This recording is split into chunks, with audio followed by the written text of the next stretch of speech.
Hey, what's up, everybody? Thank you for checking out this week's episode of Weekly Words. I pray that these last couple of weeks have been great for you and that you're settling in nicely to 2020. If you haven't already, please be sure to check out the first episode of Weekly Words Extended Podcast. It is available on Spotify, on Apple Podcasts, and pretty much anywhere else that you listen to podcasts. If you don't have the link, you can check it out below. Before we get started with this week's topic, let's go ahead and tune into Viewer's Corner.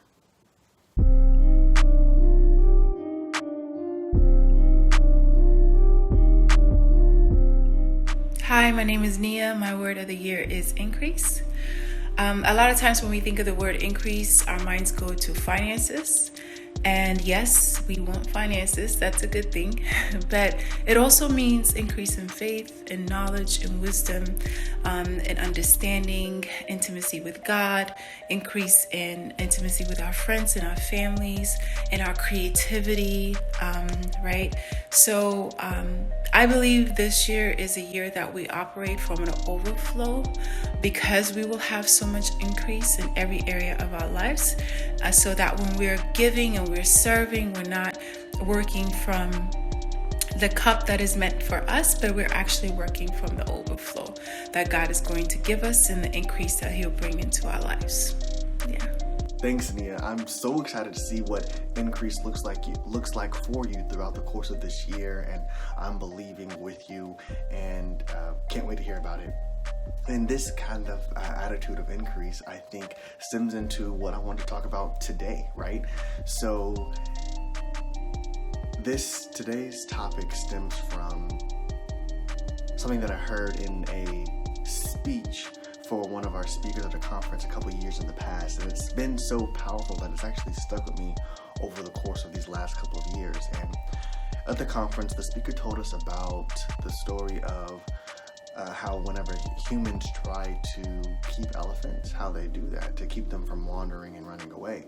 So what they do is they tie a chain around the elephant's foot and tie it to a post or a fence or something. Now, if you think about it, it's really crazy because an elephant, the biggest land mammal on earth, has the strength to be able to break that chain and break that post and break that fence, right? But the way they get them, the way they trap them, is by tying it to the elephant whenever it's a kid, whenever it's too weak to have the strength to break free. So as a child, the elephant tries to break free and it fails, and it ends up scarring its leg and it experiences all this pain. So whenever it becomes adult, it's been conditioned to think that it's not strong enough to break the chain, and if it tries, it's going to experience pain. Do you see where I'm going? I believe that in our lives there are things that we couldn't do yesterday, or things we couldn't do as kids, mentalities that we had as children that limits us from our strength and our potential and our purpose today as young adults, as adults, right? As these grown people compared to who we were in the past, right? I think it's so easy for us to think back to being a kid where we weren't good at math, or when we didn't enjoy reading, or when we couldn't have a steady relationship, or maybe we couldn't maintain having a job or a career, and we let those things chain us to a place of comfort or a place of just safety, and don't try to break that chain or break that mentality, because whenever we try to break it in the past, we hurt ourselves. But I want to encourage and remind people today that God is with us and has given each of us our own unique purpose, our own unique talents, and our own unique skills to be able to leave an impact on this earth. And if we are chained to a mentality of brokenness, a mentality of failure, and a mentality of I'm never going to achieve it, I'm never going to make it, we're ultimately just limiting ourselves to not be able to reach what we could, right? The elephants had the strength to break that post 1,000 times. They could have done it easily, the way that we break toothpicks, right? But they were conditioned to think that they couldn't because of how they experienced the pain as a child.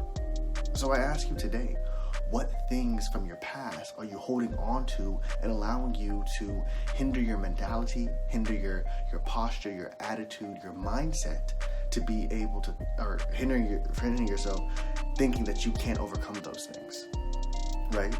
It's so possible for us as humans to be chained to something that we have the strength to overcome, whether it be finances, temptation, whether it be our intelligence, reading, writing, mathematics, whether it be our ability to be a leader, our ability to communicate, our ability to be in a relationship, the dreams that we had that maybe we realistically just weren't able to reach before. But now we're in a place where we have the strength, the talent, the skill, and the opportunity to reach those things.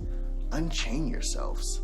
Unchain yourselves and walk in your purpose, walk in your freedom, walk in your skill set, walk in your purpose, your destiny.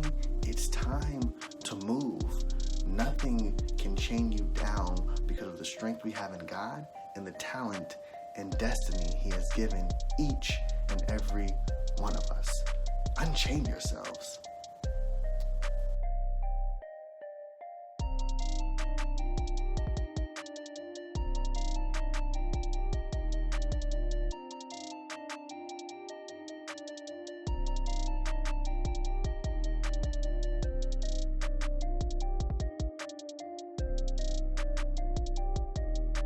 Thank you for checking out this week's episode of Weekly Words. I pray that you thoroughly enjoyed it and got something positive from it. If you have any questions or suggestions or want to be featured on Viewers Corner, feel free to email me at weeklywordsrt@gmail.com. Again, that's weeklywordsrt@gmail.com. Again, don't forget to check out the first episode of Weekly Words Extended Podcast on Spotify, Apple Podcasts, or anywhere else that you listen to podcasts. And we'll be back here on Weekly Words in 2 more weeks, so I hope to see you then. Have a great time until then.